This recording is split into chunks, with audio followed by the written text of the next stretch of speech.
Yo, what up, world? It's your boy Stug. You now with 10 Toes Down podcast. And today, I got the two head honchos of that TDB movement. We got my man, Pop. Pop, what up? And my dog, Big Trap. What's good, man? Good, Trap. Good? Yeah, man. How y'all doing? Y'all alright? I'm ready.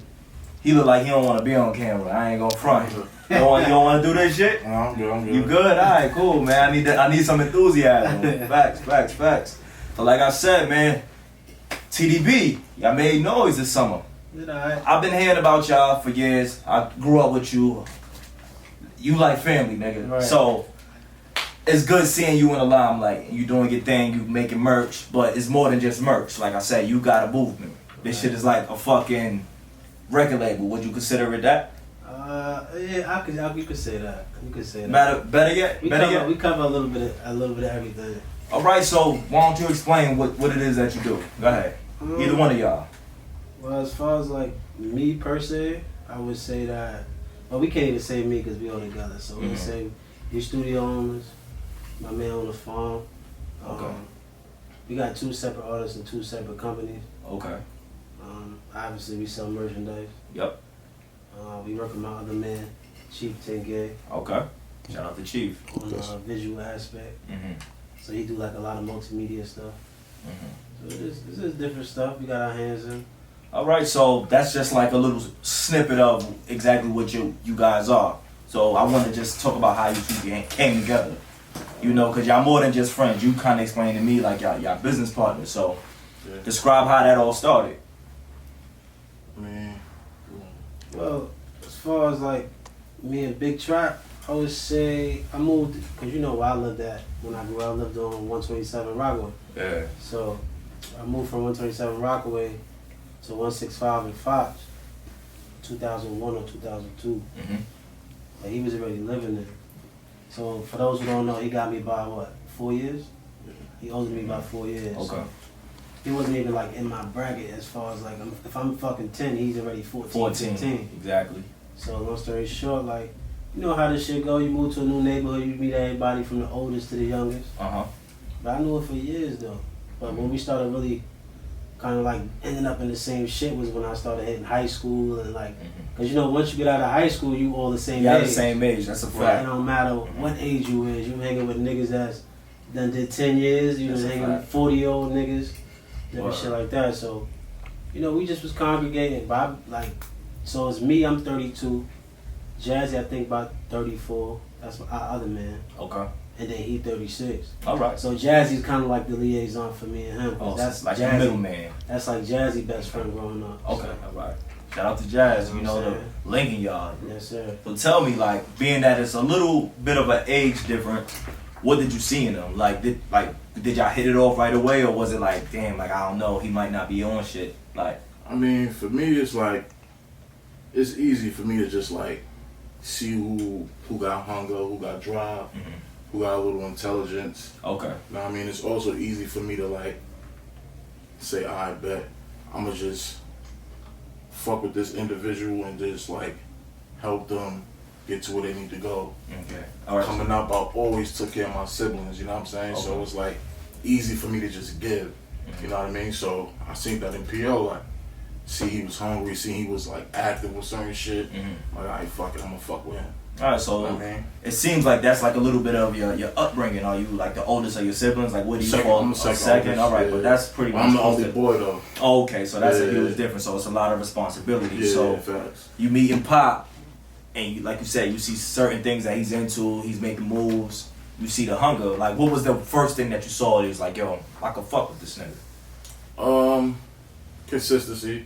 Yeah. As far as like the music shit. Mm-hmm. Yeah, just mainly that consistency. Mm-hmm. Like, you know, a lot of people like they kill themselves off That's a fact. by like just stopping Mm-hmm. and not keeping it going. Yeah. And PO just kept it going, you know what I'm saying? Like, whether it was like going to different studios, different meetings, being around different music people, you know what I'm saying? Yeah. Always hitting me up like, yo, pull me to the side. You know what I mean? Like, yo, this kid is fucking around with the music shit, boom, boom, boom. Yeah. You know what I mean? Because early on, I was working with my girl, her little brother early on. So, you know what I mean? Like, I was already kind of like fucking with the music shit. Yeah. But then kind of like fell off with it. But Pop kept it like, okay. You know what I mean? So would you say that that's something that you like, consistency, is that something that you lack, or just like y'all have that in common? I don't lack consistency. It's just, I'm just feeding off of other individuals. So you need other energy to be motivated sometimes. Is that fair? Because the coach can't want it more than the player. That's a fact. You know what I mean? That's a fact. So back to you. He's talking about how it pretty much started with music. So what made you feel like you wanted to jump in that lane? To be honest, we gotta kind of backtrack too, cause boom, me and Big Trap. One day I came, I'm like, yo, I was working in the airport.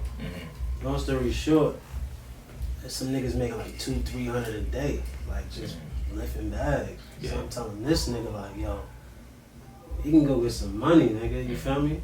But mind you, I always had jobs. Yeah. He never really get fucked with no job. Yeah. You know what I'm saying? Like he always did his own shit. Long story short, he like, I'm like, yo, Fifth, these niggas is making $300-400 a day, like legal. Yeah. You feel me? Like this is 2011. Yeah, that's good. 2011. You know what I'm saying? Like, I'm watching these old niggas, they got houses, Mm-hmm. cars, you know what I'm saying? They going taking their family on trips and all that. So I'm like, so we ended up working there together. Mm-hmm. But we ended up getting fired together too. This is a great. It's a gift and a curse sometimes. We get fired together though. What you got fired for? Well, his background, he got priors, so they Okay. must have caught up with that and tried to say some bullshit. Me, I ended up arguing with a nigga. I'm 21. Yeah. I just had my son. Young, hot You know what I'm headed. saying? You ain't taking no shit. Coming right off the street. Facts. You know what I'm saying? So it's like, that was a learning experience for me too, because I realized that anywhere you go, when it's involving money, it's going to be some type of conflict or somebody trying to stop you. Yeah. I don't care if it's a job, I don't care if you're making music, taking pictures, doing nails. Like, Yeah. wherever it's money, it's problems. That's true. You get what I'm saying? So, but you got to kind of be able to maneuver your way through, and that's why me and him feed off each other, because he always tell me like, yo, P.O., man, you can't let people trick you, bro. Yeah. Because like they was cool with him. Like he never got no shit. Like Yeah. he just let it slide over his shoulder. I'm the type of person at that time where it's like, Yeah. I feel like you disrespecting me. Like we end up going back and forth. Yes. So that's So if you could do that shit over, would you do it differently? now I'm actually happy that shit happened, because now I just recently went back there and I seen one of the kids. Yeah. He ain't looking too good. Okay. All right. You know what I'm saying? So he know I'm talking about. I ain't gonna say his name, but he looked like the average person that's on their way to being there for another 20 years. Okay. And just, Not making no moves. so now that I look back, it was a gift. At the time, you feel like it's a curse. Yeah. But it was a lesson involved in the whole situation about keeping your cool and your composure. Fact. Because somebody trying to trick you out your spot, right? You're making this type of money. You're 20 years old, he's 70 years old or 50-something years old. Yeah. He hating on you. Exactly. I'm faster with a computer. I'm more handsome, maybe. You know what I'm saying? So you're dealing with all of those different variables as you at work. And people talking down on you all day, like, do this, do that. Yeah. You know, I ain't used to nobody tell me do this, do that. You know what I'm saying? Straight fresh off the street. But I was telling that story to get to the point of, after we made that kind of bread and I got fired, we both got fired, that shit kind of trickled into me managing my man Rel. So me and Rel started doing music. I started going out to a studio in al-doe called Rooney. Okay. And he was the first nigga to get a rap check in my hood. Like Yeah. I think it was, he showed me his receipt. This shit was like 18,000. This is around that time, like 2011, maybe a little bit before that job, but maybe after. But when I seen that, I'm like, nigga, you got a check for. So long story short, fast forward, that rolled into me doing like fake little, I wouldn't even say internships, but I ended up jobbing for Chris Gotti. Okay. I ended up working with my other man, Our Photographs, and my other man, White. White is the person that run the Tell 'em Blanco sent your Instagram. Right now, you got Chef G and Sleepy Hollow. Okay, all right. So I basically slept in their studio for a summer. Yeah. I'm just gaining information on the business. I'm just watching how this whole shit works Yeah. at a high level. Shout out to Reef too, because Reef was there too. He was a producer at the time. But I'm watching these niggas and they live in a lifestyle that you see on TV. Like, niggas got on jewelry, niggas is driving what they want to drive. We eating out 3 times a day. Mind you, so after that, me and Trap, we ended up getting a studio, our first studio. And we had a couple of producers and A couple of my mates from my hood was pulling up. They started rapping. Okay. Long story short, we ended up losing that studio because somebody stole our equipment. So that shit ended up like crashing. Alright, so we not gonna let you run the whole shit because we got my man Big Trap involved. So talk about that moment. Like you said, we're gonna touch on that moment about when y'all lost that studio. Like, describe the feeling that you had initially when you just seen shit gone. I mean, initially I wanted to just like hunt the kid down, and like, you know what I mean, put an APB out on him. But after a while, I got over it. I try to not to harp on stuff too much. Yeah. So I got over it, and then shortly after, man, like, we was just in the hood chopping it, and then we just got another one. Yeah. Yeah. So is that easy for you all the time, where it's just like you process exactly what happened, and then it's like you able to move on from those things? Yeah, because I like to take the blame. Yeah. For stuff that happens to me, because it's stuff we could have avoided that. So what do you think would have made it different, or it would have been a different outcome? What would you have done different? Not trusting him with the equipment. Yeah. Not like giving him the key to the studio. You know what I'm saying? Like being on top of him more, being there more like myself. You know what I mean? Like probably having cameras or whatever. Okay. Yeah. All right. That's understandable. You definitely want to take those precautions, especially when you're dealing with business, and that's what most people. They mix the friendships and business or whatever the dude was to you, but at the end of the day, that shit, you just gotta be smart. You gotta be on top of your shit. You really don't know these people. Yeah. You know what I'm saying? Like you just they got a common goal, common hobby or whatever you want to call it, and you just kicking it with them for like a month, 2 months, 90 days, 6 months, 8 months. Yeah. But you really don't know. Like after a while, you start picking up on little shit. Like it's like a little dirt bomb. Like he able to whip. You know what I'm saying? Like you start picking up on little things, and then bam, they hit you. Yeah. So after that situation, was it like hard for y'all to let people next to y'all, or was it like, alright, it's a learning lesson, I'ma just move a little different? Yeah, just basically, a little more screening. Okay, yeah, because in the business that y'all in and that y'all trying to get to, you gotta kind of still keep those relationships going. Yeah, but we kind of found somebody that was from home team. That's what made it easier too, like, cause I ain't gonna front. I wanted to give up. That shit had me like, fuck. You know what I mean? Fuck this shit. Like, So what kept you going? To be honest, I knew what it felt like to get fired. You know what I'm saying? And I ain't like that feeling. Okay. So I like the ball in my hands versus the ball in somebody else's hand. Yeah. And now that I got my son at that time, I think he might have been 4. You know what I'm saying? So when I got fired, he was just being born. Yeah. So I did a stretch where I didn't have to work, and I was like building on some shit, and then it just crashed. Hit you, yeah. So talk about what it took to like get your foot back down, like on the ground. Like talk about that moment. To be honest, I kind of was reading something the other day, right? It's like when you trying to build a brand, you're trying to do anything. It's like it's peaks and valleys. Always. You know what I'm saying? So you got to take that. It come with the game, right? Like it can stop you, or it can kind of make you smarter, and then like you just keep moving on. Yeah. So to me, I'm gonna keep it a buck. Like I really just never thought about after that. I'm like, you know what? I'm gonna just keep going. It's just nothing else. Like what else is there if you don't? Yeah. So to you, this was like an end all be all thing, where it's like, yo, if I'm not doing this, like what it ain't nothing else. Right. Okay. All What right. I'm gonna do? You feel the same way?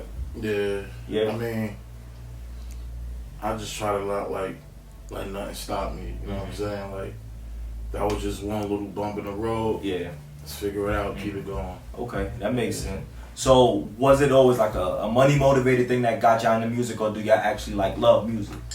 I mean, me personally, Yeah. I actually like love music. Like I can remember like, and like if you like my friends that's like my age, they actually know like. Yeah. I was literally like going to the music factory, buying CDs. Okay. Like buying all of Michael Jackson CDs, buying all of, you know what I mean, Lost Boy, Onyx, and like actually going and buying them shit at a young age. You know what I'm saying? Like, and then for me it's just more like just helping, man. I don't know. Like for me, like I be telling people like I've been rich since I was like 11. Like. Basically, like saying, like I've been earning my own money since I was 11, like having my own way. Sometimes it take longer to get certain shit that I want. Sometimes it come like that, you know what I mean? But I've been having my own way since I was that young. So it's easy for me to like, you know what I mean, help somebody else. Okay, nah, you know it makes a lot of sense. So, so talk about your love for music, because you didn't get a chance to answer that. I mean, I grew up with it in the house. I was in the house with 14 people in Rockaway. Yeah. So from the morning to the night, whether it's my grandmother playing gospel, Al Green, etc., or these niggas that's my older cousins playing DMX, Biggie, and shit like that. But I'm not gonna front either. Like, initially, I didn't realize it, but it was money motivated. Okay. When I seen the check my man had for $18,000, I'm like, nigga, let me in. Exactly. You know what I'm saying? Exactly. But not really realizing that the only way that you can keep going at something is if you actually passionate about it, you actually enjoy what you're doing. Exactly. So you know what I mean? So that's just how I realized over time, like, cause I'd have been quit if I ain't like if it was about money. Yeah. Because realistically, we've been kicking out money. Yeah, and that's what people don't understand. Like when it comes to this shit, you gonna kick out a lot more money than you receive like early on, and that's just what it is. Like that's the reality of it. We're talking about 10 years now. A lot of people see us now. It's 10 years. Mm-hmm. Like I didn't think about it till recent because when you in it, you're going. Time is going. But it's been a decade, and we still ain't get our just due. We still get overlooked and shit like that. But I don't be concerned with that. I just made a post the other day. I said, you know, at the end of the day, it's like I don't need to be recognized as long as I'm getting a check. Yeah. You know what I'm saying? So like, niggas say what they want to say. Like me and Big Doe, we still running. We still doing what we do. We still running up numbers. Yeah. And then this time and day, like it's weird to even hear motherfuckers say that, because I feel the same way. Like fame never been that important. If I'm getting money, my family is taken care of, I'm straight. But motherfuckers rather the fame. Like they want to look like somebody than rather be somebody. Real so shit. It's like the weirdest thing. But it's the times, right? Like, yeah. Most of these people been born in 2005, 2006. I'm born in 89, bro. Yeah. So I done seen everything through the 90s, you know, crackhead family members, niggas that's in my crib rapping Biggie lyrics, dressing like Biggie, all this shit all up until now. Yeah, we experienced it all. Like I think of like, me and you grew up around the corner from each other. We used to play ball every day, fight, flip, like whatever it was, niggas did everything. Right. Nowadays, you gotta push these little niggas outside. Like you can't get them out the crib. That's so like that's just what it is. Like we grew up in a dope era where it's like we got a chance to know life before the internet, and then we also in the internet era. Right. So it's like we got best of both worlds. Exactly, and that's what I tell people. So to touch back on what you was talking about, like actually buying CDs and shit, because to me that's like interesting. I like to hear stories like that. So what's the first album that you felt like changed your life or impacted your life? It was Ram. It was written Nas. Yeah. Why that album? Because it just, the picture that was painted was just like my hood. Like it was just like everything that I was going through. Like I just like felt that shit. Like, and it didn't help that I had an older cousin that lived in Queensbridge too. Okay. You know what I'm saying? He was like Mobb Deep heavy and shit. Yeah. Yeah, word. But it was written. So it was like, sort of like he was telling your story. Right, it's like regular project shit. Like the picture Nas painted was like so vivid. Yeah, it's just like damn, like that's the same. You can see that. Yeah, you can like, see that shit. What about you? Even though you moved there a little later in life, like, to be honest, I'm gonna keep it a buck. If I had to guess, my cousin was on some big timers shit. He might have been 2 years older than me. So when they did when they had the Big Timers album, I don't know what album it was. Yeah. Like, when they had what songs was those? Yeah, the blues, that shit. With the Still Fly. When they had the video with the 30, 40 cars, Yeah, that shit Get Your Roll On. up. Yeah, that fucked me up. Yeah, nah, those was fun times. I wasn't really into rap early on, and then after that, I think it was Get Rich or Die Trying. I had a feeling you was gonna say that. I had a strong feeling you was gonna say that. I think like being from Southside, like that was like the soundtrack to like our life at that point. Like even if you wasn't the toughest nigga, you wanted to be tough. You was 12. I was 12. Yeah. You wanted to be tough. You wanted to put on a bulletproof vest. Like, you wanted to experience that shit. Because even from how the album starts to the shit finishing, like, it's still a classic still to this day. So, understand that. So, talk about your experiences, like, growing up in Southside. Like, I'm pretty sure you've seen a little bit of everything. Like, that's what I explain to people. Like, when I speak to people from other boroughs or different states, it's like, yo, honestly, Southside is a little bit of everything, because you could walk down a block and you could be in the suburbs, for real. Beautiful homes, like, and then you walk up the block and it's like you see some of the weirdest shit. So talking about your experience. She told me that the other day, like, yo, there's some crazy ass houses. I said, yeah, but 2 blocks over, you get shot. Yeah, and that's just what it is. So talk about your experience. Like, we all grew up in the same hood, but talk about, because our perceptions, our experiences are different. So talk about yours. Start with you, Pop. Go ahead. Well, I feel like, well, first off, niggas in Southside don't consider us that we from Southside. Once you cross that bridge, they talk about South Ozone. Nah. So we gonna start there. Nah, that's a fact. Yeah. No. They don't consider us to be Southside. That's a fact. So if I had to say, I would let him go because he been in Southside his whole life. You know what I'm saying? So he's seen the transition from New York Boulevard to Guy Brewer. Okay. I wasn't there for that. I don't think I seen New York Boulevard. He's trying to age you. Like, tell that nigga you ain't that old. I mean, yeah, Southside was, I mean, the most like epic, illest time for Southside for me. Yeah. It's like my junior high school years, like from like maybe I want to say 6th grade, still elementary. Yeah. Here in New York City, but now I think it's middle school now, but like 6th grade to like 8th, 9th grade. So I went to 72. Okay. So the year I went to 72, my 7th grade year, ISA had changed into like a smart school. Like you had like a magnet school type yeah, shit. like you had to be like a little smart or whatever. So all the bad kids from that end of Southside came to 72. Right? So now check it. You had Baisley, Rochdale, Merrick, like the towards Rochdale. Yeah. Into Merrick. All around Rochdale, you had 109 in Godboro, 40, Sufton 109, Sufton 108, Sufton 107, all that area, all in 72. Yeah. So you had literally the whole South Side in one school, like all the bad kids. Yeah. So you had 7-1 all the way up to 7-16. So that's 16 classes, right? And you have 2 special ed classes, so that's 18 and 7th grade classes. Yeah. With 30, 40 kids in each class. And that's 7th and 8th and 9th grade. Crazy. That's wild. How many kids is that in one school, bro? I'm not like doing the whole math South right Side, now. but I'm just giving you an example how crazy that school. I'm talking about metal detectors in the 7th grade, niggas bringing guns and knives to school, niggas pulling up to school and stolen cars.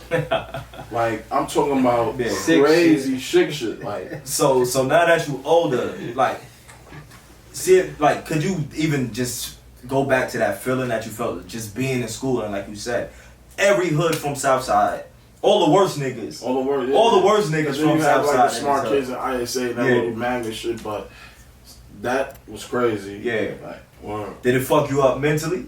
Or do you realize, like, do you understand the effects now, like, that you older? Like, yo, that was some wild shit I had to live through. I mean, it didn't fuck me up mentally because I guess I was in it. Yeah. It was kind of like I never wanted to miss a day at school. But that was like, where I had to turn my shit up because I was like the peak of my, like, knuckleheadness. And my mom was like curving me on sneakers, curving me on Tommy Hilfiger and shit. So now, like, I'm telling you, I've been rich since I was 11, 12 years old. So now my money shit is up. Like, I'm turning my money shit up. I gotta get my own bread now because my mom, I'm getting suspended, cursing teachers out. She not fucking with you. She ain't fucking with me, so now I gotta do other shit to get money. Like, you know what I'm saying? But that shit was crazy. Anybody that was in 72 from like 96 to like 98, they know what I'm talking about. They know what you talking about? They know what I'm talking about. Alright, so Pop, go ahead, talk about your experience. Like, Southside, what is it for you? Like, I mean, the transition from 127 to Rockaway to Basic Projects, that shit was like shell shocking because I come from a house environment where I know everybody. And then you go up the block, make a left, I know the niggas right there, and like we play football in the street, and like then I go over here, nigga, and I come outside to play ball, nigga, and it's like 150 niggas outside. You know what I'm saying? Every day, too. You seeing all type of shit. You seeing crackheads, you seeing niggas hit licks, you seeing niggas have fights, you seeing niggas bet. Because that's the first time I ever even had a game where niggas bet on us to play. Like, I had to be like 12, bro. 13 tops. I'm not even going to say 13, probably 11 or 12. And I remember CJ, God bless his dad, and Johnny Cash had put Danny and them against me and somebody else for the bread. All we won out the situation was some pizza. We wanted pizza. Yeah. But they bet money. But did y'all win the game? I don't even remember. Oh, yeah, that means y'all lost, bro. That means y'all fucking lost. Nigga talking about he don't remember. I don't remember. That shit was a minute ago. Yeah. But I do remember that shit was physical. Yeah. Like, that's the first time I played basketball where niggas just grab you, doing shit on the floor. That was like, oh shit, this is what niggas is doing over here? That's mad funny to hear, because you was a fucking hack. Yeah, This nigga was a hack. Like, I ain't gonna lie. He had a jump shot, but this nigga was a hack. He did anything to win, but he couldn't fuck with me. Nah, this nigga He couldn't fuck with me. Alright, whatever, bro. Nah, never that. But yeah, I mean, it was different, bro. When I started, like, my aunt used to live on American 106 or 107. So we used to go visit, but as my grandma used to drive through Jamaica, nigga, I'd be like, what the fuck is going on over here? Yeah. Like, Suffed in the South Road, I'm talking about fiends and hoes galore, nigga. Yeah. To where we live at, where it's like it's just nice houses. You might see a couple Indian people here, but that's it. You're not seeing all this shit. So I got over there, nigga. I was like, it was different. But then I started seeing shit I like too. Like now I'm seeing older niggas that got jewelry. Yeah, you know what I'm saying? I'm seeing older niggas that's really getting money. Even young niggas is getting money. Niggas got on jeans that's at the time Pepe was the hottest shit. Yeah. And these niggas had on Pepe jeans. Yeah. Like $70-something. You know, at that time that was like $1,000 pair of jeans. Yeah. So I'm like, yo, what the fuck? So, you know, that shit turned me out like, nigga, I can't go to school without.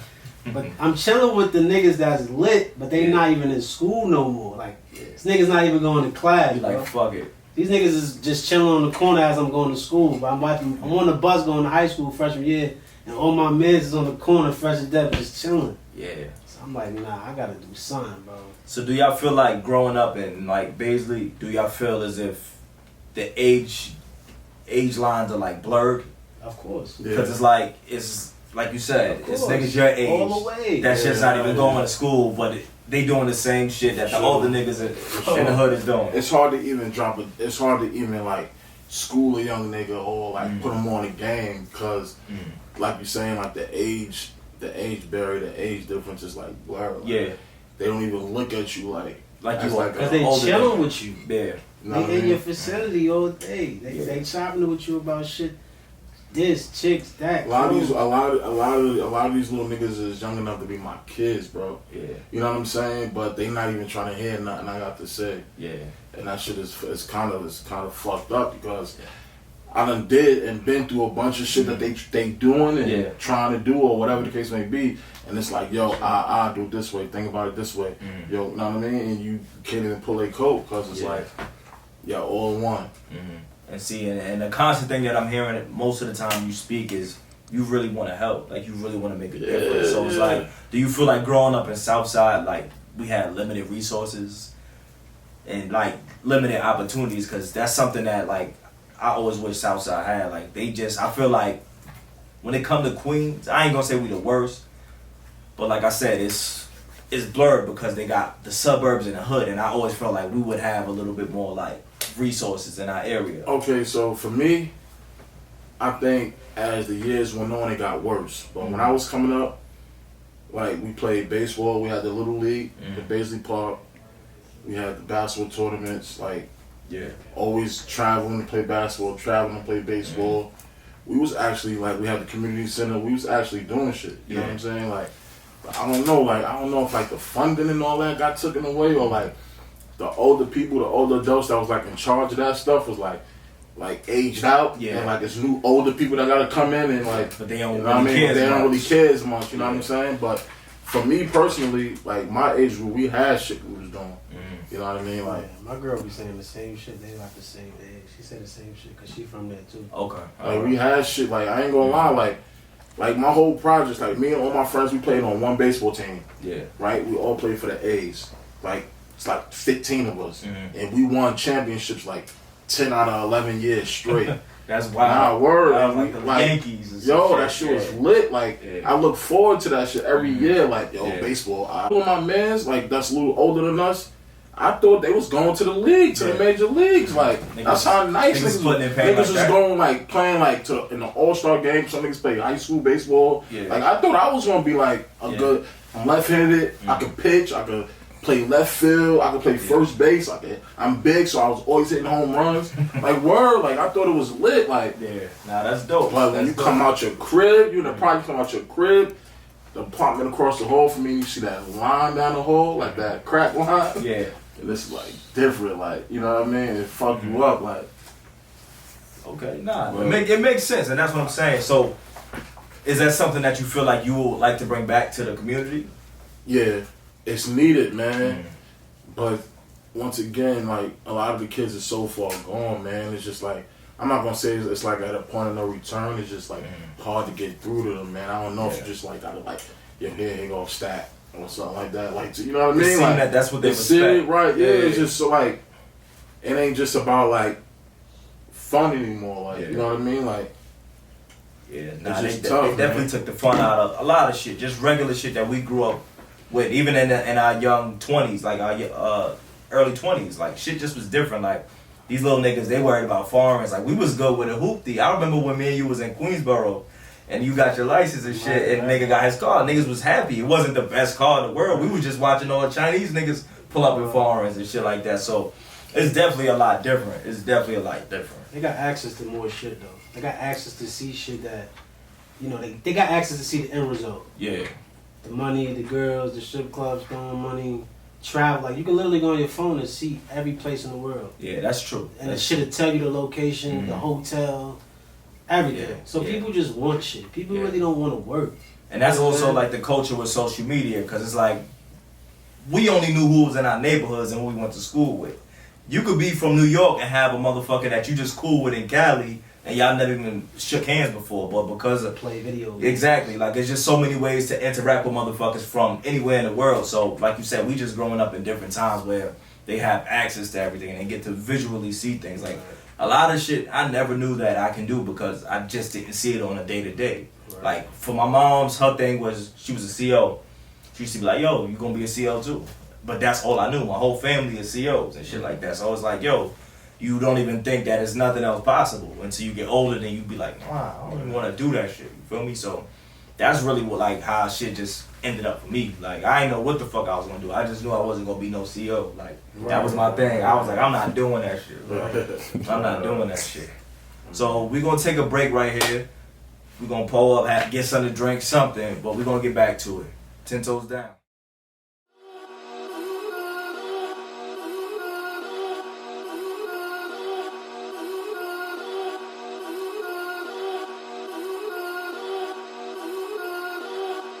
It's straight to the bank, let's get paid. Top of the morning, try to make a few K's.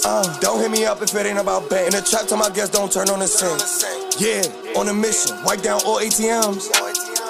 And I ain't gonna stop till I stack my M's on M's. Every morning I make like 10. I remember they ain't give me no chin. Now I keep few rocks in my pen. Chuck to the end. Swing any bank, AP, any branch. Just up and up, call me when it land. Yeah. One up on me, that's never. Headshot for thinking you clever. Gotta get it together. I make it rain no matter the weather. I do it better. Fuck your bitch, I'll line up the setup. Clip full of hollow, I bet he won't get up. Back up. We shooting movie, no acting. Straight to the bank, get the breach and I stack it. Make that money, do flip gymnastics. I think I became addicted to trapping. Money, I stack it up. Say you do numbers, but shit is not adding up. You moving sus, gang gon' pack them up. I'm a pro in this shit, you my niggas get you. Big 40 OD, I swear it's gon' flip you. Fuck police, none of my niggas kill. My bro did devil, I did you the damn. None of us here move scary. Let's get paid. Top of the morning, try to make a few K's. Don't hit me up if it ain't about bank. In the trap, tell my guests don't turn on the sink. Yeah, on a mission, wipe down all ATMs. And I ain't gonna stop till I stack my M's on M's.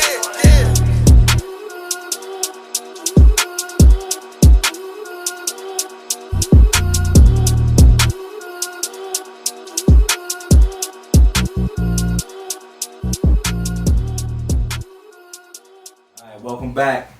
We just took a short break to get right. So right back to it. We just gonna jump back into it. So we're gonna talk about your artists. Both of you guys artists. Right. You want to introduce them to the world? This is the opportunity. I know people know them, but go ahead. Introduce them. Well, we got Billboard Billy. We've been rocking with him for a few years. He from our hood. He from Basic. And then our other artist on another, joint venture we got is LESLX. Okay. So he's like more like R&B. Word.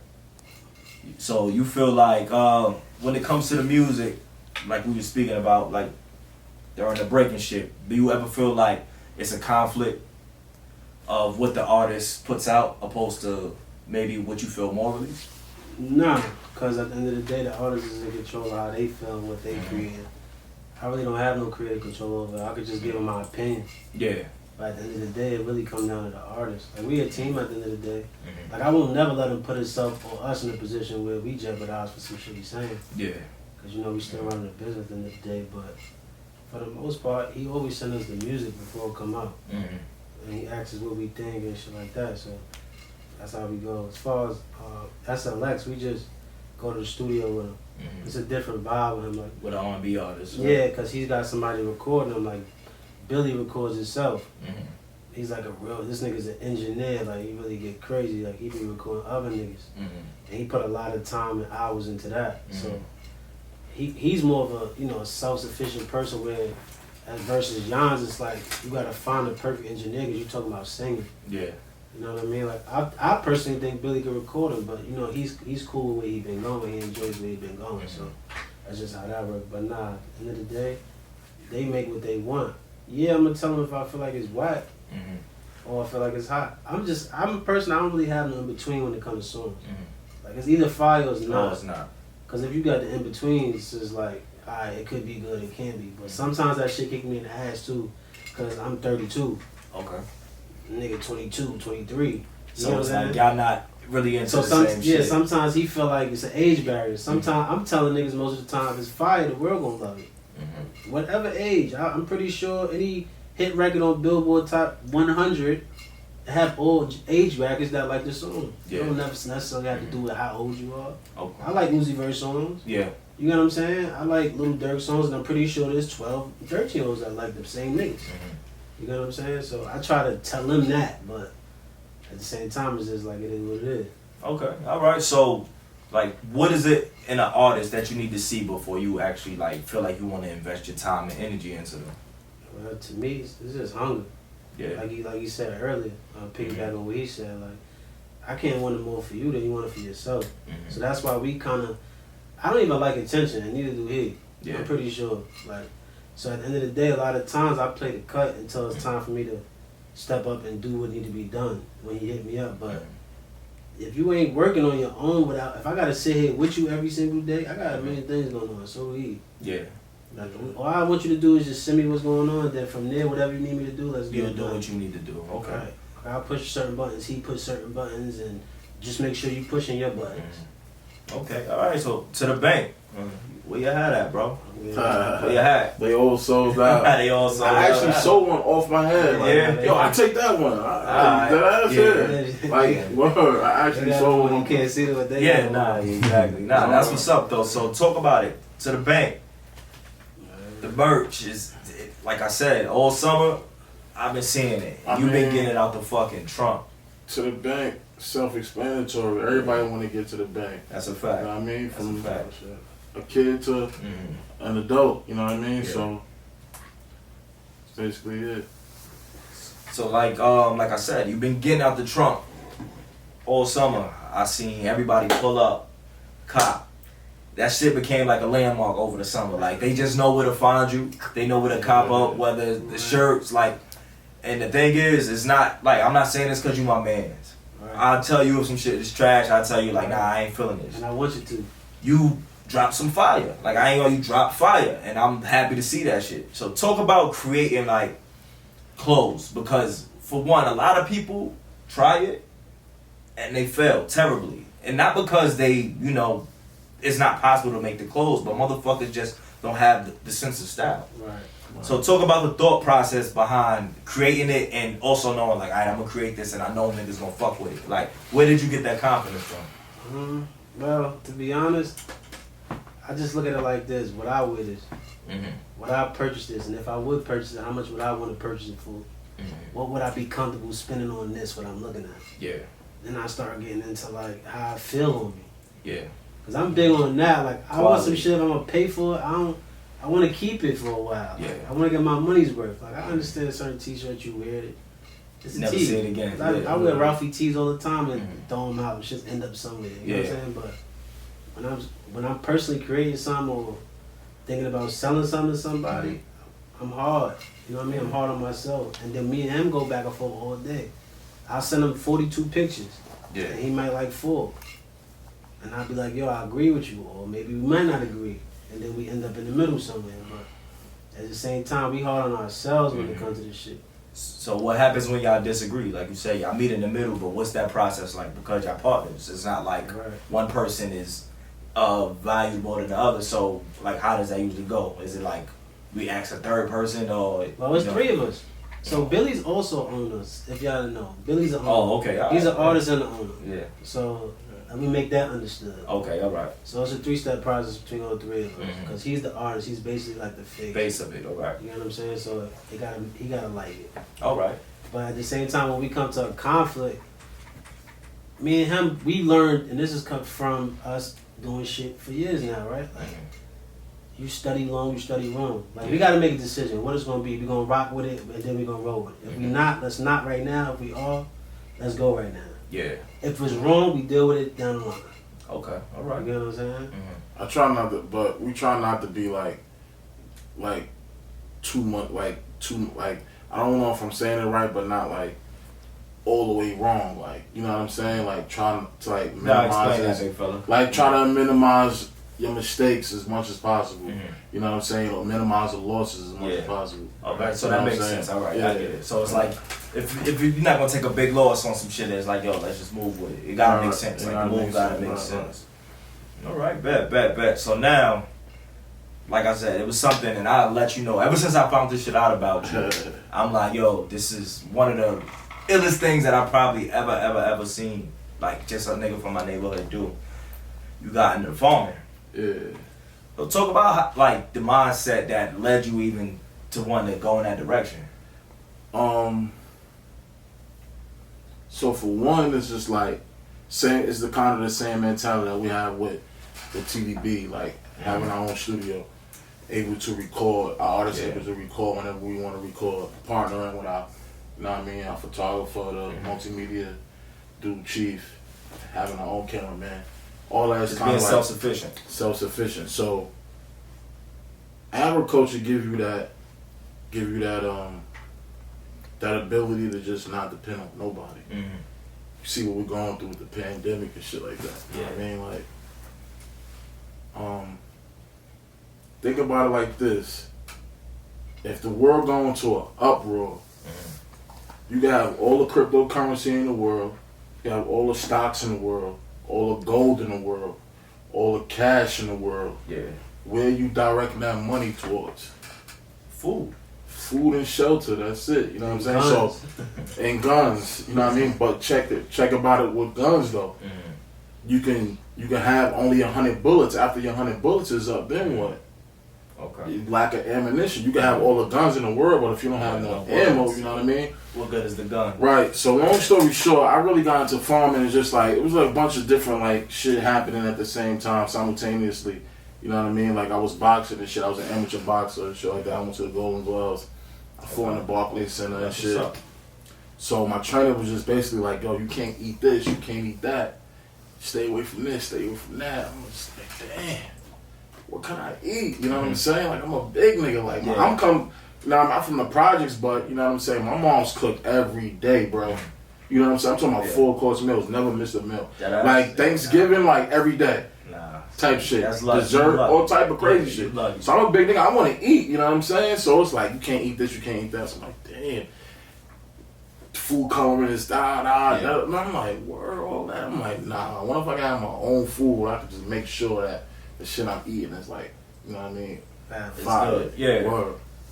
And then, early on, Pop was telling you that he was driving for Chris Gotti and shit. So, you know what I mean? I was hanging out with him too, and all through my man Justo, you know what I'm saying? Shout out to Justo. And Chris was just telling us how Jay Prince, him and Jay Prince in school, used to just tell us mad stories about Jay Prince and shit like that. And he was like, yo, Jay Prince got 1,100 acres. He got some of the best cows, the best beef in the world. I used to always say that shit. So in my mind, I'm like, all right, Jay Prince do music. Jay Prince, he managed Andre Ward, he managed Floyd Mayweather. I box. You know what I'm saying? So in my mind, I'm like, alright, I do music shit too. I'm like, alright, I'm like Jay Prince, like checking it out, man. Like That's how you gotta think. Word, real shit. That's crazy because I never knew this shit. Word, real shit. I'm like, nah, I'm like Jay Prince, fuck that. But then I just started like, you know what I mean, researching it, YouTube and shit. So then one day, me and my daughter and shit, we went to like a nursery, we bought like plants. So we planted them shits in my grandma's backyard. So I'm just watering them shits like every day. Not even really paying them shits no mind. Tomatoes, cucumbers, collard greens, I think zucchini. Just water them shits every day. Not even water them shits every day. After a couple of weeks, like a month went by, I went back there and I'm like, collard greens and shit? I'm like, word? I'm like, I'm ready to eat. I'm like, nah, this shit is too easy. I'm not even doing nothing. You know what I mean? Like, and then like another 3 weeks a month went by, my mom's was back there picking the collard greens and shit. I'm like, the fuck? I'm like, nah, chill. So then, my ass, I get home one night, I'm up all night on YouTube. I'm looking up like different farm shit, boom. So then, start looking up the chickens and shit. Like how they how you start the bump and all that. Okay. Started Googling shit. I bought 6 chickens. Ordered them shit. Raised them shits in the attic. Word. Had them shits in Is my that the attic. right way to do it? Like what's the proper way to do it? I mean, you can have them anywhere. Like it's called a brooder. So basically, it's like a box, and then you have them in the box. Like wood chips, the water, feed, and you have them under like certain heat lamps to keep them warm and help them grow. Have them in there for like a couple of weeks, and then they're able to, you know what I mean, go to like somewhere else or outside or whatever. So I literally started them in the attic, and then I eventually, as they like got too big, I put them outside. Like I built like a chicken coop outside and shit. Yeah. Okay. But then in that whole situation, like that whole process, I'm also like signing up for like mailing lists for like vacant land and farms. Yeah. And shit, like, cause I already got my mind stuck on like how to get a farm. You know what I'm saying? Nah, that's fine. Word. So I was just receiving emails and shit like every day. So I got this one email and I like clicked the map cause I see that it was like close to Albany, New York. That's where I got like family at. Upstate New York. So I clicked the map and I spread the map out on my phone and I seen that shit was like a little close. So I seen the realtor and I seen the price, $35,000. Okay. Or I seen the price, I'm like, 35,000 ain't bad. 16 acres, I'm like, word? Yeah. Called the realtor, chopped it up with him. He like, you was set up, but this is 2015. So you've been at it for a minute. I owned the property since 2016. Okay, all right. So it was like October 2015. I went to go see the property, and then we walked through the whole shit, and then I was like, all right, fuck it, I'm gonna do it. And I had to put 10% down. That's nothing. I had to pay taxes, attorney fees. Well, I came out after the closing costs and all that and everything. I probably had to come out like $7,000. Okay. Word, but that was October. So Thanksgiving, New Year, Christmas, New Year's, all that shit rolled around. So the closing date got pushed back to like January. I think January 22nd, 16. Where I was in class. I was in class in Queensboro, in class, and I got the email from my attorney. She's like, everything is fine, like, blah, blah, blah. Oh, I bet. And then he's like, I'm ready. Yeah. Since 2016, I had that shit. And that's dope. And I appreciate you being vulnerable about the price, the process, like everything that involves getting shit like that done, because there's a lot of people that don't even know shit like that is possible. Yeah, so I'm gonna tell you another way. Like, I got my shit through owner's financing. So that's basically when you finance it through the owner. Okay. So the owners that I financed it from, they have a LLC set up, but they like own like thousands of acres, like New York. I think in the Midwest, they own mad like acres all over. They don't really fuck with banks. Like they got all their money into like land. You know what I'm saying? So you just pay their company. They got their attorneys. Okay. You pay their company every month, and if you default, they can come. You know what I mean? If you fall off in a loan, like it's like a regular banking system. Yeah. They come and snatch your shit. You know what I mean? But they more lenient. Okay. They more lenient than like a regular bank. Like you know what I'm saying? Like if you a little late, they'll let you rock. You know what I mean? Yeah. catch up or whatever the case may be. But word, I got a 10-year mortgage. I have like an 8% interest rate. Mm-hmm. Yeah. So. Yeah, nah, that's dope. Like I said, because a lot of people, where we from especially, they don't get to see shit like that coming to fruition. You know, like you said, you just really connected that. He learned that in his interview that, yo, that was just some shit like you felt like you was Jay Prince. You had the moment and you went for it. Yeah. So that's dope. That's dope. So just even to touch on everything, like with the culture and shit, like I think hip hop is just one of the biggest things. We have the biggest influence just in the world today. And I don't know if sometimes we even notice that shit, but it's like it's everywhere. You look on TV, you see the white girls trying to get the fat asses like us. You see all of that shit. White guys getting braids, like it's all over. So what do you guys wish that you can add to the culture? Shit, just realness. To be honest, Mm-hmm. if I had to say one thing, like just being who you are and showing people that you can just start from nothing. Like we started from back and forth on the corner having convos every day. Every day. Like he's talking to me about a farm every day, and I'm looking at this nigga like he's crazy. I'm his man too. Yeah. But you know, sometimes what we learned, and it's crazy, and like you gotta take your friends serious. Mm-hmm.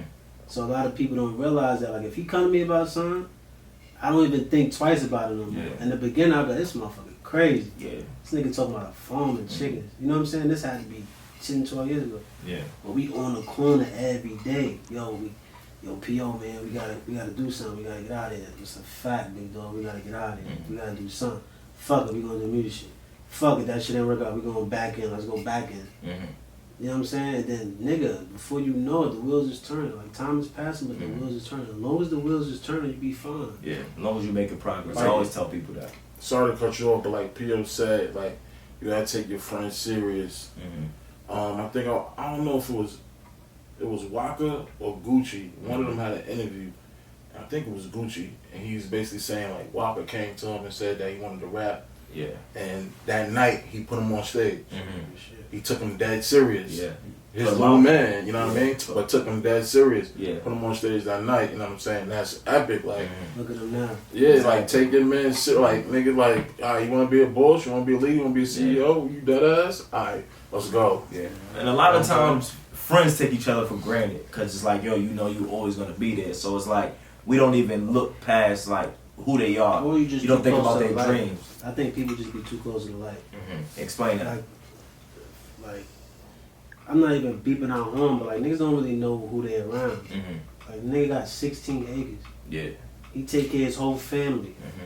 And I had that shit since 2016. Niggas is now talking about ownership and shit like that. You know what I'm saying? Yeah. Right. You know what I'm saying? We had a company since 2017. We've been talking about companies and owning shit and taking care of our kids and our peoples and all that shit 10, 12 years ago. So we still had a 4-year age gap at that time. But nigga, we just stuck together. And a lot of people don't realize that, bro. Like, through times it's gonna be tough, sometimes it might be easy. And nigga, we was just talking about it. Like, it's just now turning on. People see this, whatever it may be. It could be jewelry, it could be his farm, it could be anything. They take that and see that. They don't see the thousands and thousands of dollars. Or they don't see the sleepless nights. They don't see the fact that he's back and forth every 2 days from upstate right now. Yeah. You get what I'm saying? And They then never see the grind. I be calling this nigga, and as soon as he don't pick up, I know he upstate. Because ain't no service. Yeah. Okay. You get what I'm saying? It be multiple things. Me and Chief might be flying to Atlanta for a day and a half. Yeah. Just to make connections or to rub shoulders or just you losing money. You're not even making no money at this time. Yeah, that's you a know fact. what I'm saying? But That's at the a same fact. time, if you know what you want the end result to be, you gonna do what it takes. So Big Trap, he let us in on who kind of inspired him. Like, who inspired you? Like, from a I guess a celebrity standpoint. I'm gonna lie to you, kid. I ain't gonna say a celebrity inspired me. I just think that over time, you know, sometimes people don't really understand. It's something in you. You know what I'm saying? Like, I just didn't want. I remember telling my man it had to be 12 years ago. I said, I'm gonna be rich. And he looked at me and said, doing what? I said, I don't know. I don't Figure it know. out. But like your tongue is powerful. You know what I'm saying? what you think about all day, what you talk about, who you surround yourself, that shit is powerful.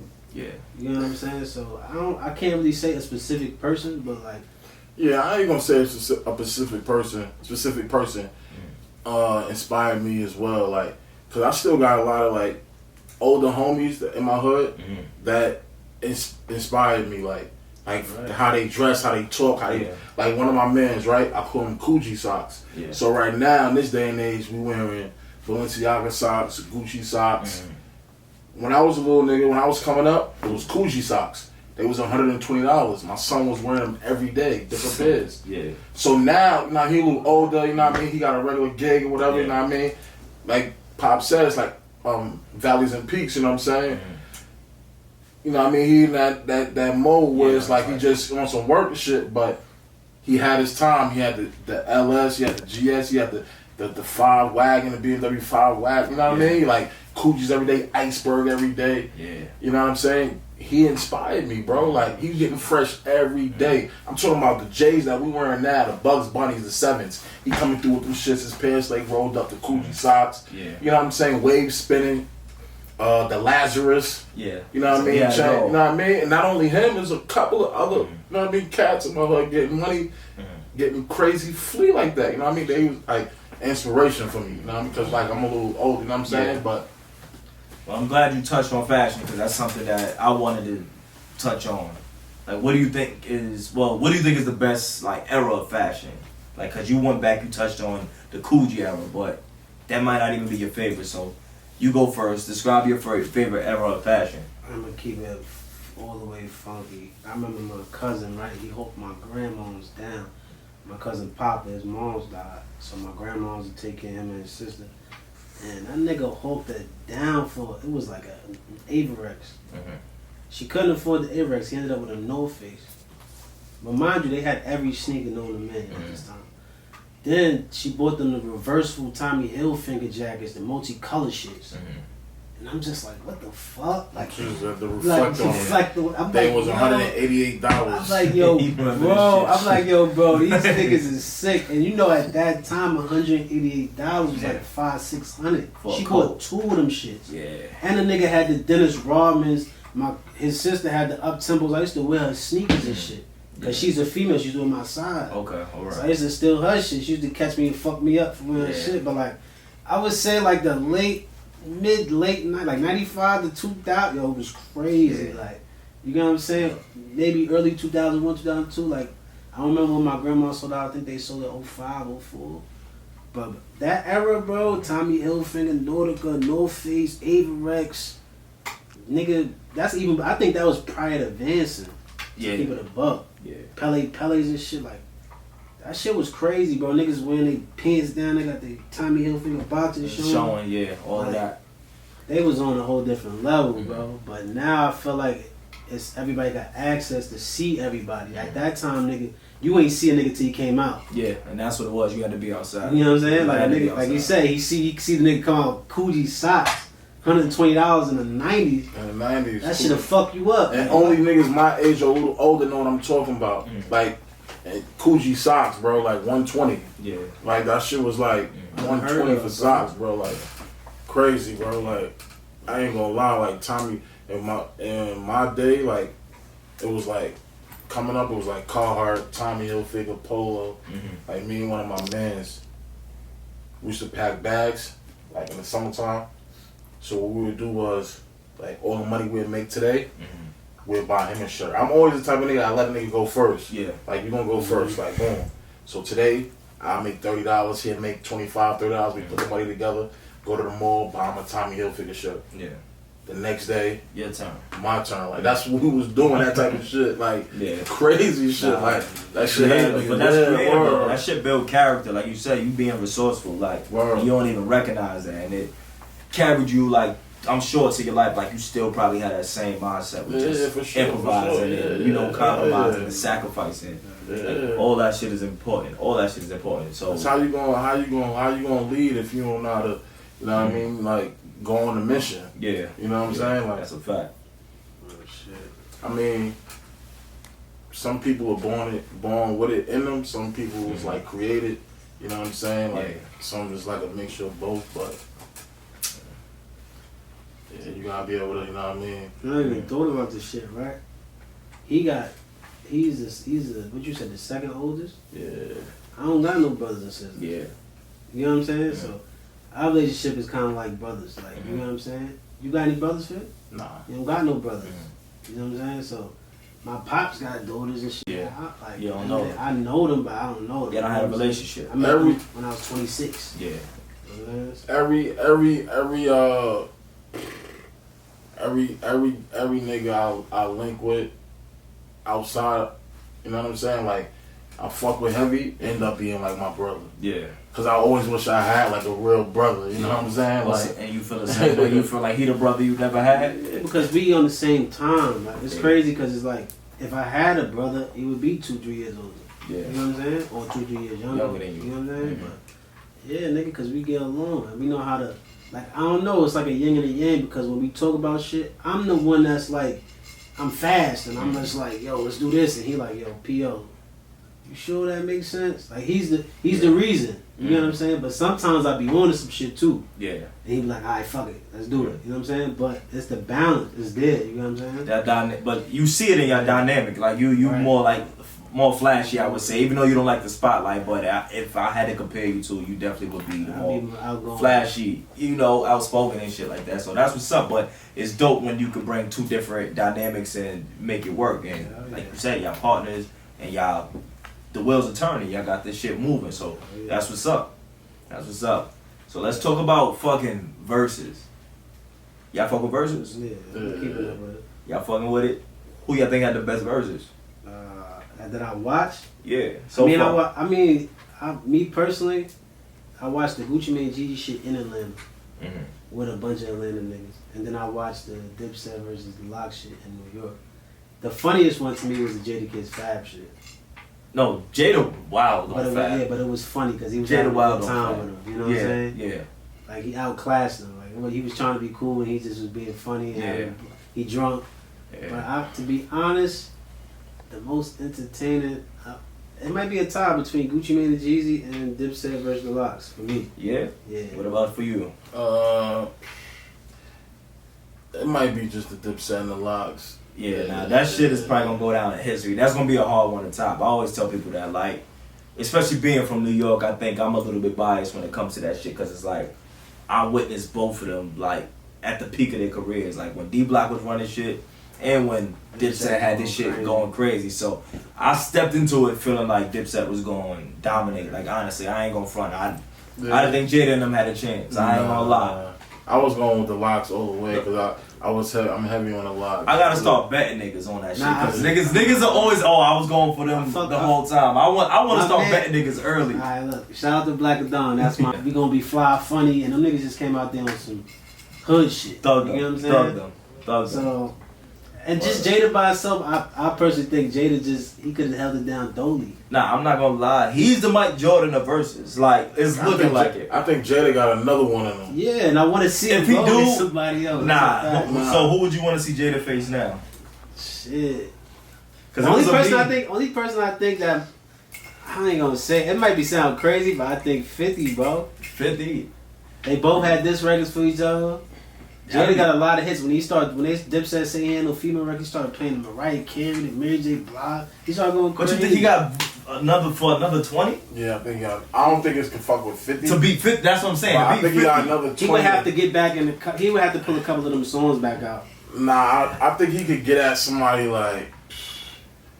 Everybody fucking with Jada. Man. Jada, the day of the verses, I had it in mind, like the records and who he might go against, but I can't get it right now. But yeah, I don't think he got another one. I think he could go again, man. Nah, not another one. Because he didn't even put a lot of stuff on his own album. Yeah, that's true. That's true. His own album. A lot of features. He put a lot of features and shit. And if you remember, he let them niggas rap their verses on those songs.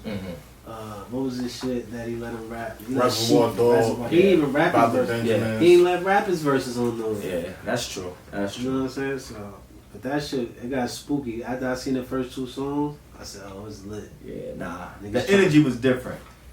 So, I definitely think 50 would be a good one, though. But I don't know who can fuck with 50 in the verses. I mean, at the end of the day, it's only 20 songs, so he really could just play Get Rich or Die Trying. Yeah. You know what I'm saying? But yeah. I don't know who you really put in that I mean, you know who people gonna think. You got Jay-Z, you got Drake, obviously, because he got a lot of hit records. Yeah, that he I really don't in see those it. situations. I just feel like, you remember how Jada and Fab shit was, where it was like Fab was playing a lot of female records and Jada just was playing mad hard shit.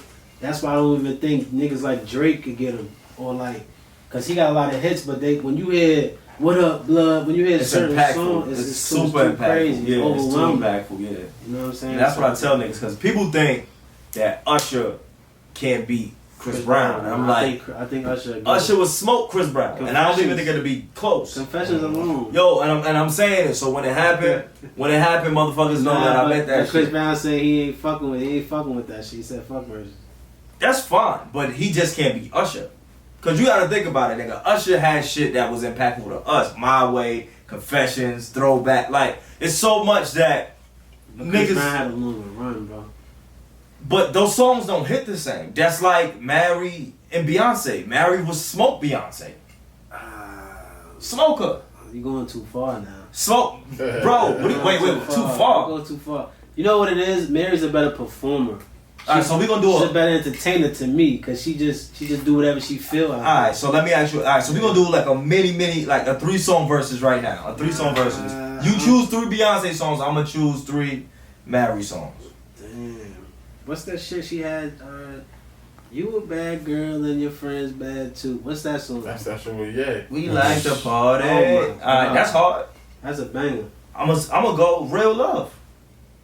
I think that'll be a tie right there. Bro, you know that's not gonna be a tie, bro. And realistically, Real Love. you bring the Andre 3000 verse out on that song is crazy. Yeah, the Andre verse ain't gonna save you from That's Mary. crazy. Mary is crazy. Real Love that's really crazy. What you say? What you say? Mary, thank you. Out that song, those songs, Real Love. Real Love, bro. What are you talking about? It's a classic. That's what I'm saying. Yeah, I ain't gonna hold you. I like Party. I like but the song. I don't think if you listen to classics though.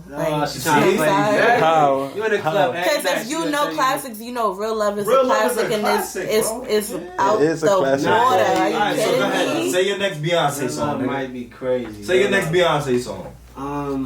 I don't know. It depends. That's why it's tough. Because off the top of my head, I only could think of a few songs. Mary you got Put a Ring on It. You got what's the shit behind Jay-Z? Drunken Love. What's the old Hun Jay-Z song? What's the first Bonnie and Clyde. Bonnie and Clyde. Nigga, Jay-Z. She got a song with Jay-Z. She got Can't Knock the Hustle.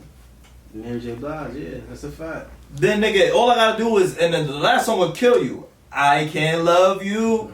Oh, yeah, that's I Can't Love You. What? Nah. You know that's better, bro. That's cool. Those are classics. Got some shit No, she got shit, but and I feel bad because I don't really know a lot of her songs. Alright, man. Well, you wasn't prepared, when bro. Beyonce come out, she got a lot. And to be honest, Beyonce's a fucking performer too, bro. No, true. I think she's one of the best performers. I think she's one of the best performers, but she's not getting married. A lot of the females is gonna watch it and be mad because they know them Beyonce. What we gonna see? I love Mary J though because she just more classic to me. Like she from New York, so obviously I want Mary to win, but don't act crazy, bro. Don't act like you're not talking about Beyonce. No, I'm not. No disrespect to Beyonce. I love Beyonce. Don't act like you're not talking about Beyonce. Mary said, I was your lover and your sex. Working every day of the week. Yeah. You come on, stop it, bro. Yeah, she got irreplaceable. Beyonce. Bro, that means nothing to me. That means nothing to me, You bro. being crazy. Now you being crazy. He went in his phone real quick. Fuck out of here. I don't know that, bro. She I don't know. got hit records, man. bro. Whatever. So we can talk a little bit about sports. You like to box. Yeah. Who you feel is like the top boxers right now, like at this time? You fuck with Wilder? No. I don't fuck with him. I like Fury. I like Wilder because he got a tough chin. Mm-hmm. He ain't easy. He ain't going down. Yeah. And when he hits you on that button, you out of here. Mm-hmm. Yeah. You know what I'm saying? Like I like Anthony Joshua as well. Okay. Like he's more like an athlete, like a multi dual sport athlete type of fighter, but he don't got no chin though. Yeah. You know what I'm saying? Like he's fast and he's hard too. Garcia put him out, right? The heavyset Spanish dude took the belt from him. Yeah. Yeah, he knocked Yeah, his ass Spanish out. Not Garcia. What's his name? He's a Spanish dude though. Riaz or something like that. Something Diaz. Yeah. Like that. Yeah, but my fault. I'm sorry to cut you off. Who do you fuck with in the boxing world? Like besides the obvious, Wilder? Because I like middleweights and I like the smaller guys. I like when they fight. Nigga, he love Canelo. Canelo's like, Canelo's the fucking best. That's like a cheat code, bro. Yeah. You think he going Triple G ass. You think he going to get Floyd record out of here? He can. He lost. He lost Floyd beat him. Facts. And he got a draw. Floyd beat him, nigga. Facts. Floyd whipped that out. I watched that fight. But he was young. Yeah. He wasn't seasoned enough to fight Floyd. Wait, that's when Floyd sucker punched the nigga, right? Nah, he sucker punched Ortiz. That's what it was. Alright, cool. I got him mixed up. So are you one of the people that feels like losses don't matter in boxing? Because I know it's like a large group of people who feel like, yo, the losses don't mean anything, like in boxing. Not if you're able to come back, like you know what I'm saying. Sometimes you take a loss and they'll sit you down. So do you feel Floyd is the best ever? Like, do y'all feel like that? I feel like he's the most skilled ever.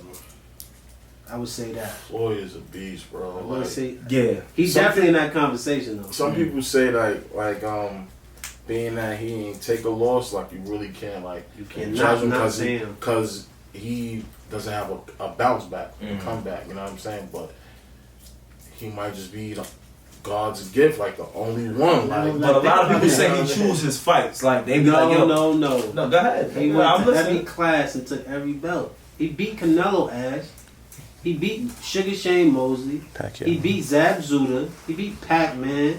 Who you wanted to fight? He beat everybody. He beat Jake Paul. He beat y'all like that? Everybody. Like when he fought. What you think about shit like that? When he fight like a nigga like Jake Paul? It's a cash grab. It's a cash grab. I mean, it's a cash grab. Cash grab. A lot of fighters that actually like are real fighters and put real time in the sport. Yeah. They're a little bitter about it. How he could just come in and fight Floyd. Yeah, and get a crazier bag than they get. Yeah, get a crazier bag.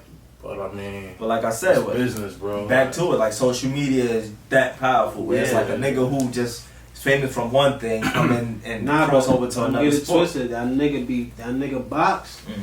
He box. He ain't like the elite boxers, but that nigga box, bro. He ain't just out there. That niggas box. If you watch them niggas on their Instagrams, they really be working. They box, bro. Yeah. Like they been boxing since kids or something. You could tell. Yeah. Nigga ain't just gonna pick up boxing gloves and go in the ring with Floyd Mayweather and not get knocked out. Yeah, that's true. That's true. That's a good point. Shit. So you gotta give him some credit. And it's just marketing. Everything marketing. Yeah, you know marketing. Nah, very important. Just like in the past few weeks, we've been seeing this Drake and fucking Kanye little market. I don't know. I call it marketing because it's genius. I think they kept people interested in their little beef, if that's what you want to call it, for some time, and then Charlamagne hit it on the head. He said they jealous of each other.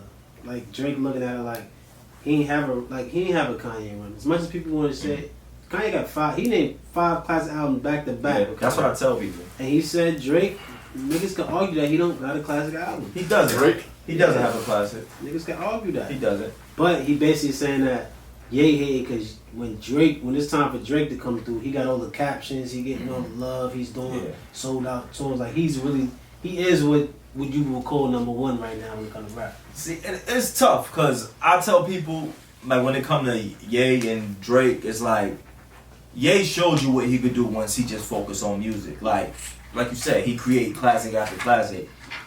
But he on some other shit. Like he wanna make clothes, he do Gap. He do so much shit that his main focus can't really be. Kids. Yeah, like his main focus can't be music. His wife is Kim Kardashian. Like it's different. You don't have time to put that effort into the same in the same way that he did years ago. Like, so remember when he did Doctors of Fantasy, he went and stayed in Hawaii. Like he exiled himself. Yeah, and that's where you really gotta go to make some shit like that. You really gotta be away from everything and just create and bring people to where you. What's your favorite Ye album? Shit. I don't know. It's tough because I love College Dropout, but My Beautiful Dark Twisted Fantasy got it for me. Yeah, that's a lot of people's favorite. From the production to the shit he was talking about, like I That might be in my top 5 classic albums, boy. Word? Nah, that's a first. I never heard nobody Shit. put that up there. Think about it. He had Ghostface Killer. Who was on that song? Ghostface Killer, Jay. Raekwon. That shit was crazy. Yeah. Mm-hmm. Like the production to the skits. The RZA. It was crazy. That album was crazy, bro. I fuck with 808 and Heartbreaks though. That's a slept on Kanye album, I fuck think. with 808 and Heartbreaks. But Kanye always first to shit, and then he take all the hits, and then everybody gonna follow. So niggas like, yo, what the fuck is he on? And then everybody else gonna follow him. Nigga, You know? musical genius, bro. Yeah. Good. He just musically inclined, bro. But So who you think had the better album, or y'all didn't get a chance to fuck with it? I mean, I go back and forth. Yeah.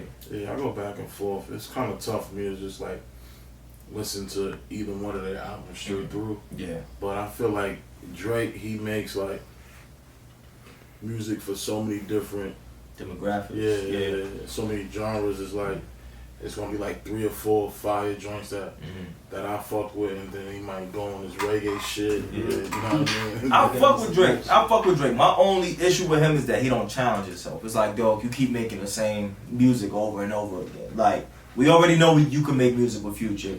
We already know you can make music with Lil Baby. Like, you do the same thing every time. Like, I just want him to step outside. So where you want him to go? he not Ye. That's the problem. I don't want him to be Ye. He Where can't. you want him to go? Right. He can't. He don't have to You want him to include go? You want anybody. him to go with Ice with Vezo? Nah. Like, He don't have, but he to don't have go. to include it. Like, you Drake. Like, I want to hear a Drake album Just without like all the Drake, features.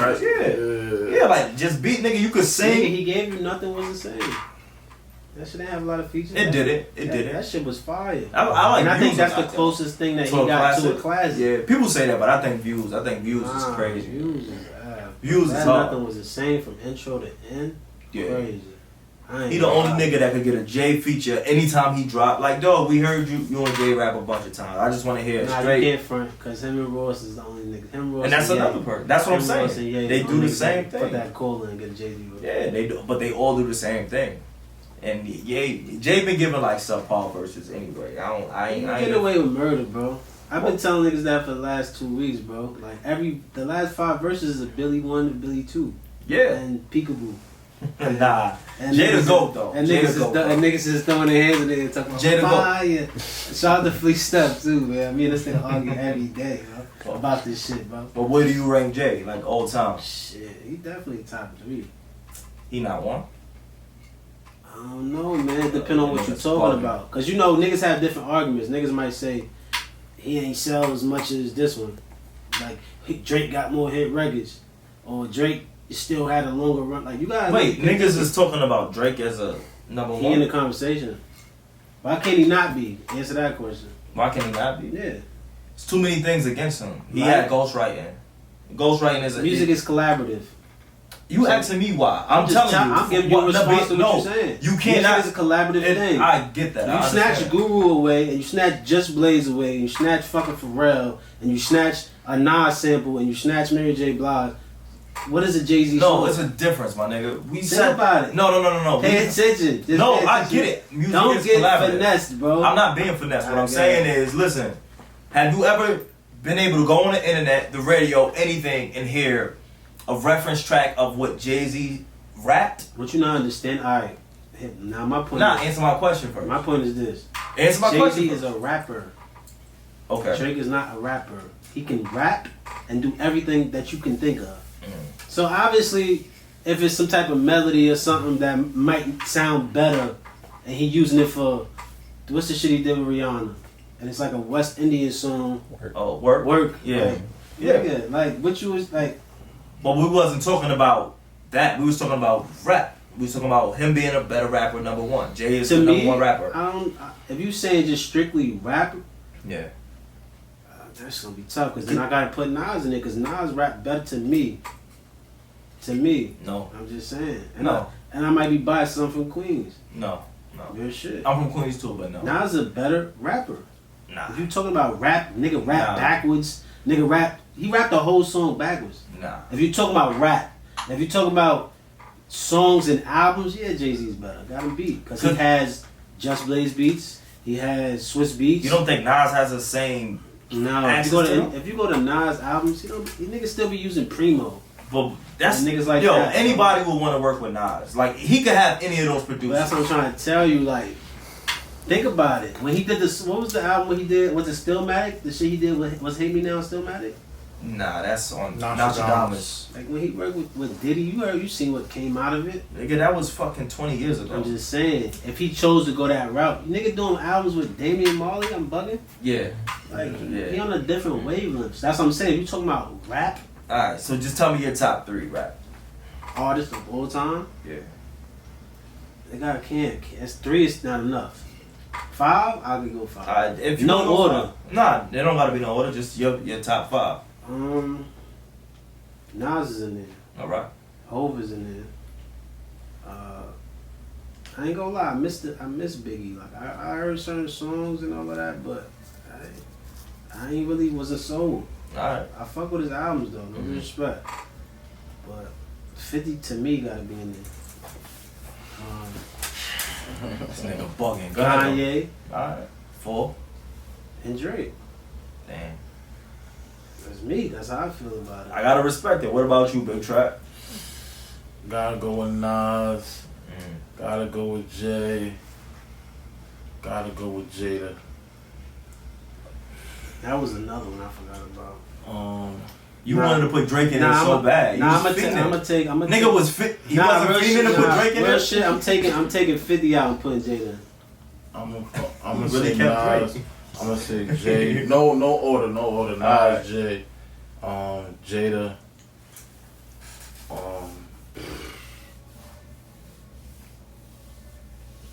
Damn. I'm trying to think about who I listen to right now. Go ahead. I know how you feel. You got. Don't forget about your Jeezy and you got a lot of I got different niggas. Jeezy. Nah, Jeezy. I love Jeezy. I'm just talking about artists that like influenced me. Yeah. You know what I'm saying? Like Nigga, Nas, I Jay, even forgot about Jada, Rose. Jeezy. Rose is up there with me too. That's what I'm And, saying. You was feeling to put Drake. I want to say Wayne too. I don't like Wayne because I don't feel like his music stands the test of time. I like Ross. When Weezy Ross- had it, he had Ross and Drake is a split in my five. Cause some days I want to hear ratchet rap. Some days I want to hear lyrical rap. Some days I want to hear punchlines. You know what I'm saying? Like, Right. you know what I mean? That's why I'm like mixing And it Wayne up. did all that shit. Like Wayne, like, that I seen a tweet from Dirk. And he said he on a fucking Lil Wayne run. Y'all agree with that shit? Cat. I agree. I told her, I'm like, how? Like, But he might be having the biggest year out of everybody right now. But it ain't a Lil Wayne yet. Lil Wayne was fucking 82 top 100s or some crazy shit like that. you think Dirk is having the biggest year? To me, he might be saying that because he knows how many features he did. yeah. That's Like what him I'm and the saying. team, Like, they think might about have know the. They might know the Over math. Little Baby? Yeah. Right now? Yeah. Maybe over Little Baby. Because you know why I put him over Baby? This is why I said on the ground the other day why I put him over Lil Baby. Because him and Baby did a project together. And he got Lil Baby on that project. So how you can't put Baby above Dirk because Dirk left him on the project they did together. Listen, he said he's on a Wayne run, and I thought he was. And you gotta also understand, he really makes songs. So if you listen to Dirk, he do the hooks, Yeah. auto tune, whatever, it's melodic. He can rap a hook, Hellcats and Track Hawk you. He can do the shit he did with Pooh Shiesty. Then he come back do the shit he did with Drake.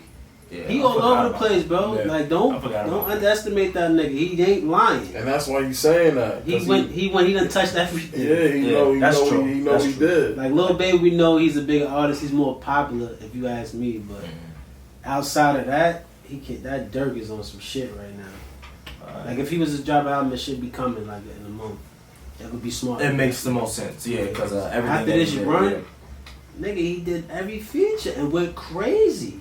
Alright, so that's fair, but I Nigga, still don't think the songs that he was on, that he was a feature on, is like they his shits when he performed them.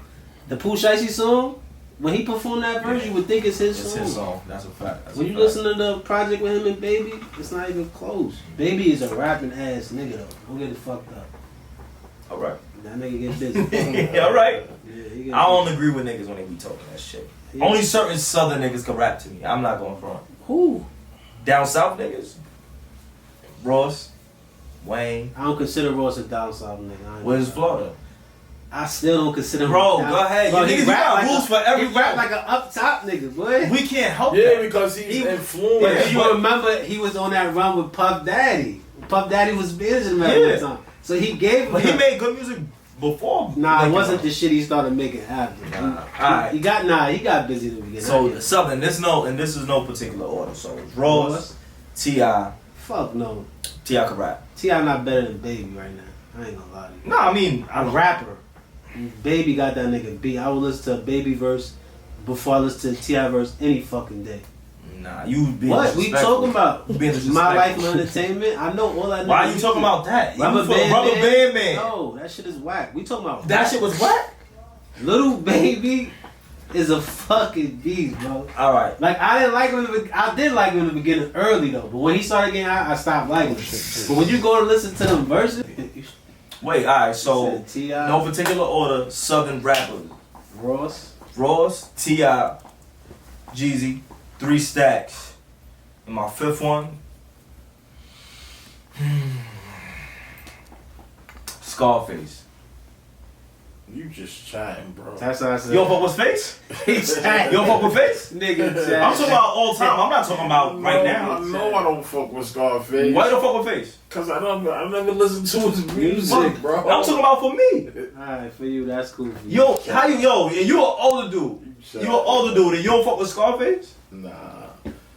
So alright, so go ahead, name your I top ain't 5. that old From though. the You South? keep I'm not. saying- No, I ain't saying you mad old. I'm just saying you an older dude. Scarface is a nigga that niggas fucked with. Not from New York. Not You from gotta me, think. bro. From down Down south. south, Jay-Z constantly did songs with Scarface because So can he you- was Down that nigga. south, I was listening to Master P and Cash Money Money. before Scarface. Nah, he's talking down south. That's Y'all what niggas I'm don't like talking about. Baby. What Oh, baby? baby. Birdman? The first Baby, not Little Baby, not the Baby.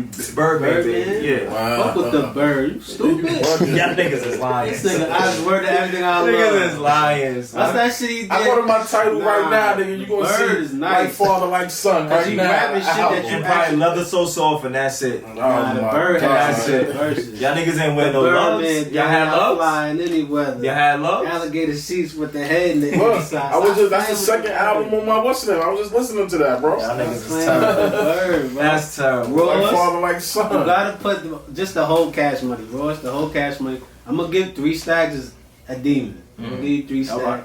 Jeezy gotta be in there, and then I don't know about the 5th slot. Down south, you gotta put Jeezy. I put And my- Jeezy. And my boy Future, boy. Yeah, come Future on. gotta go in there. Future gotta go. I in ain't there. think about Future. I gotta put. I I forgot ain't think about about Future. Future. Nah, I didn't think about Future, Future. come That's I good. gotta put the. Nah, I really didn't think about I Future. gotta put Meathead in there, nigga. Nah, You I crazy. really forgot about Future. He got that nigga had a run. He did. Still running. Yeah.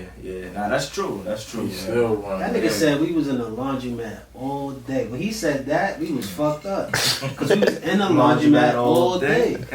Playing Crazy Eights for money, chilling, Yeah. arguing in a laundromat. So that nigga he paint a whole nother Right. picture.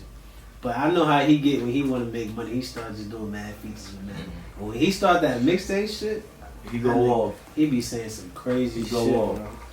Alright, so it's almost over. The interview is almost over. I enjoyed the conversation with both of y'all. But before we get out of here, let the people know what can we expect next from TDB. Shit. I mean, what we doing, Fifth? Oh, Fish though. That's soon. I mean, more merch, of course. That too. More real estate. It's gonna be heavy on the real estate, heavy on the merch, and just Nigga. cash producing assets, bro. You know what I mean? Yeah. Just assets that's producing cash and just giving us more wealth, bro. You know what I'm saying? Yeah, shit. He hit on the head, monopolizer. Yeah, so where can the people find it? Like how are people gonna be able to interact with you? Like if they wanted to even start a farm, like could people hit you up and just say, For yo, sure. yeah. It's I to be honest, I encourage everybody to at least, you know what I mean, buy an acre or two. You know what I mean? If you buy a crib like outside, when you're here in New York, like the closer you are to the city, the more expensive the land is. Yeah. The vacant land and the farmland. But the further you go up, the more cheap it is. Yeah. But if you go down south or you know what I mean, it's like cheap land everywhere. I advise everybody to buy an acre or two. Okay. You know what I'm saying? It's easy to do, bro. Like, and you can actually control your own food. Like, we need more of that. Like, we eat every day, and like we don't know where our food come from, bro. Exactly. That's Like, you know what I'm saying? Like, a lot of our food is coming from like South America, China, like, you know what I'm saying? Like, right. weird places, bro, like, and it's traveling thousands of miles. You know what I mean? So by the time it get to you and us, it's like, shit stepped you know what I mean? Think about it. Right. And think about it, in December and January, we still eating mangoes and pineapples and shit like that. Like, it take 18 to 24 months for one pineapple to grow. See, and that shit that niggas don't know. You know what I'm saying? So, where the fuck they coming from? where they coming from in January? Yeah. You know what I mean? Like, where the mangoes coming from in January? Oranges and all that shit. Ain't that many oranges and lemons in Florida, bro. Yeah. Them shits is in South America, bro. You know what I'm saying? Like, so it's tough, man. Like, we just really need to, like, you know what I mean, know where our food is coming from.